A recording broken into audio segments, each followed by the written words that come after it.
Marine Le Pen est de retour sur le banc des accusés. Ce mardi 13 janvier s'ouvre le procès en appel de la députée du Rassemblement national.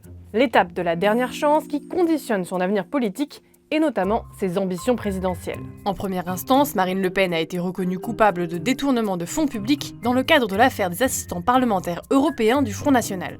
Elle a été condamnée à 4 ans de prison, dont 2 fermes, 100 000 € d'amende, mais aussi 5 ans d'inéligibilité avec exécution provisoire. Un jugement qu'elle a toujours dénoncé puisqu'il l'empêche de concourir à l'élection présidentielle. J'espère que la Cour d'appel rectifiera cette erreur majeure qui a été commise par le tribunal qui a constaté ma culpabilité et que je conteste formellement. On vous récapitule les 3 scénarios possibles à l'issue de son procès en appel.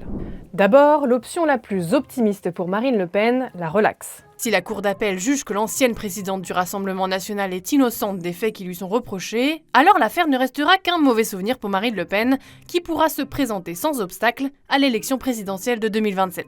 Mais soyons honnêtes, ce scénario le plus optimiste est aussi le plus improbable, tant les faits reprochés sont lourds et la décision en première instance sévère. Deuxième option, le scénario du moins pire. La culpabilité de Marine Le Pen est confirmée en appel, mais sa peine d'inéligibilité avec exécution provisoire est amoindrie. Disons qu'elle passe de 5 à 1 an, ce qui lui laisse la possibilité d'être candidate juste à temps. L'autre possibilité dans ce scénario du moins pire, c'est que les juges maintiennent les 5 ans d'inéligibilité sans la sortir de l'exécution provisoire. En théorie, Marine Le Pen pourrait alors se pourvoir en cassation, ce qui la maintiendrait éligible le temps de la procédure et avant la décision de la Cour de cassation. Sauf que là-dessus, les spécialistes ne sont pas tous d'accord, puisqu'il est possible que l'exécution provisoire soit malgré tout maintenue avant la décision de la Cour de cassation.